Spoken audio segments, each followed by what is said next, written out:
diz então agora a Lei 14.065, né? Por que eu tratei primeiro da 14.035 antes de falar da 14.065?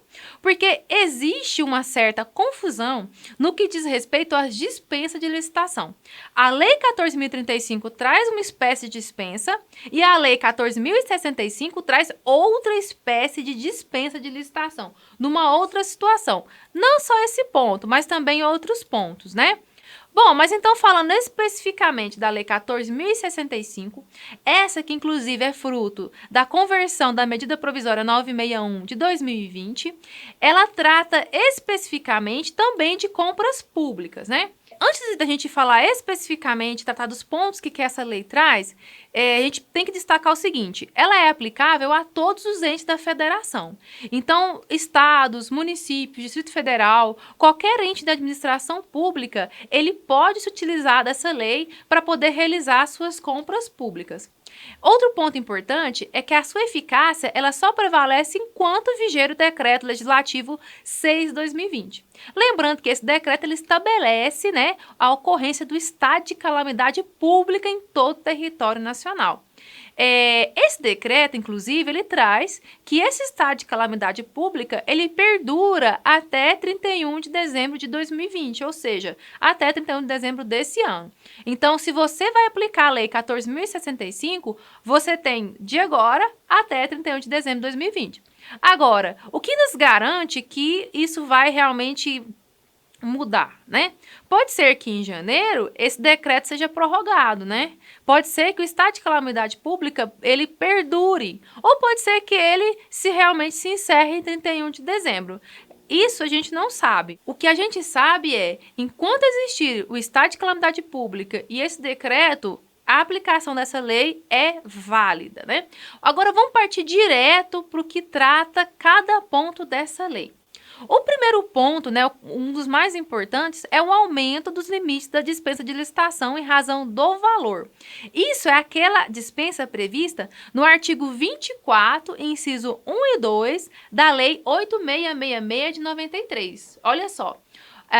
Antigamente, né, digamos assim, é um estado normal, né, em uma situação normal, nós tínhamos um limite de 17.600 para compras diretas de produtos e serviços comuns e até 33.000 para contratação de obras e serviços de engenharia. Hoje, com a vigência da Lei 14.065, os limites subiram de 100.000 para obras e serviços de engenharia e de 50.000 para compras e serviços comuns. É lógico que você deve tomar muito cuidado. Por quê? Você, ao efetuar uma compra num valor, por exemplo, de R$50.000, você tem que justificar o porquê que você está dispensando esse valor. Por exemplo, você vai comprar medicamentos. Eu preciso do medicamento cloroquina. Exemplo, eu preciso da cloroquina. Eu vou lá e faço uma compra de R$50.000 de cloroquina. Passa um pouquinho, eu vou lá e faço uma compra de R$50.000 de um outro medicamento A. Depois eu faço um outro medicamento B. Nesse caso, se você estiver dispensando em razão, olha só, se você estiver dispensando em razão do enfrentamento do coronavírus, do enfrentamento da Covid, ok, sem problemas. Lembra? Você vai estar justificando pela Lei 14.035. Tudo bem. Lembrando que você tem que justificar, tá? Não é sair comprando aí. Não, eu tô comprando R$50.000 porque eu tenho uma demanda muito grande desse medicamento e enquanto eu não licito isso, enquanto eu tô deflagrando o meu processo licitatório, eu preciso atender a necessidade. Então, se justifica. Agora, vamos supor que você vá adquirir material de expediente. Olha só, olha só. Eu vou adquirir material de expediente nessa época. Eu vou lá e faço uma compra de R$40.000 de material de expediente. Bom, como que você vai justificar isso? Primeiro que você não vai poder justificar pela 14.035, porque não é enfrentamento da pandemia. Isso não justifica o enfrentamento da pandemia. Então, qual vai ser a sua justificativa? Vai ser pela Lei 14.065, ou seja, pelo aumento do dispensa, correto?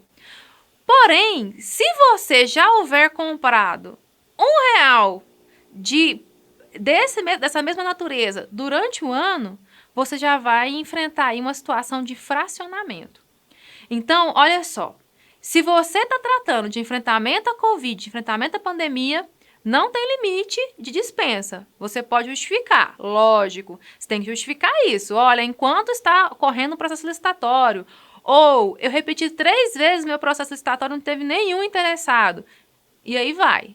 Agora, se você vai estar tratando de compras, serviços comuns, e você vai se utilizar dessa dispensa de licitação em razão do valor, tome bastante cuidado para que você não fracione a sua compra e, com isso, você esteja cometendo um ato ilícito. Tudo bem? Bom, então isso eu acredito que é um dos pontos mais importantes, né, que nós temos para tratar a respeito desses 2 tipos de dispensa, né? A dispensa em razão do enfrentamento da Covid-19 e a dispensa em razão do valor da contratação. Então, se você está adquirindo um produto que não é para o enfrentamento da Covid e que você precisa daquele produto e que está ali além, né, que vai ali atingir, por exemplo, sei lá, 30 mil reais, 40 mil reais, né? É importante que você faça a justificativa prévia disso. Por que você está comprando isso sem licitação por dispensa, certinho? Outra coisa importante que a gente tem que destacar é a motivação, né? Sempre que você todos os atos administrativos em si, eles precisam ser motivados, né?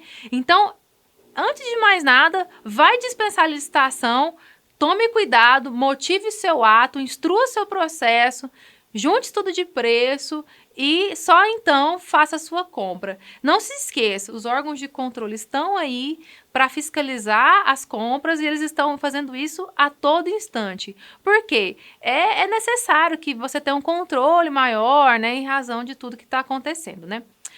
Bom, esse foi o primeiro ponto. O segundo ponto importantíssimo que essa lei trouxe, a Lei 14.065 de 2020, é a possibilidade expressa de utilização do pagamento antecipado. Olha só. Antes da gente entrar nesse mérito, né, do pagamento antecipado, é importante a gente destacar o seguinte: isso não é uma inovação, tá?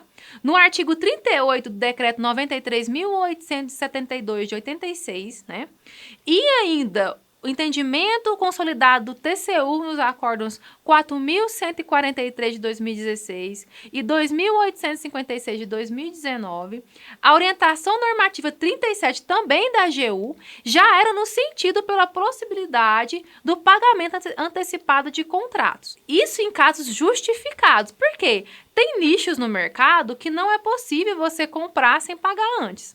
Não entrega o produto, não adianta, você pode espernear. É costume, é cultura, é o jeito daquele nicho trabalhar. Então, a administração pública, em alguns casos, tem que se adequar a isso.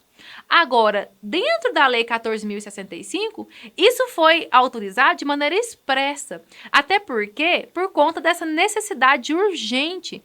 Então, você, por exemplo, precisava de uma encomenda de respiradores da China, exemplo. Então, em alguns casos, os fornecedores chineses eles não entregam sem você pagar o contrato. Ou se você pagar 50% do contrato antes, então é 50% na entrada e depois, quando entrega, os outros 50%. Então, essa volatilidade, essa possibilidade, ela não era permitida antes e foi autorizada pela Lei 14.065.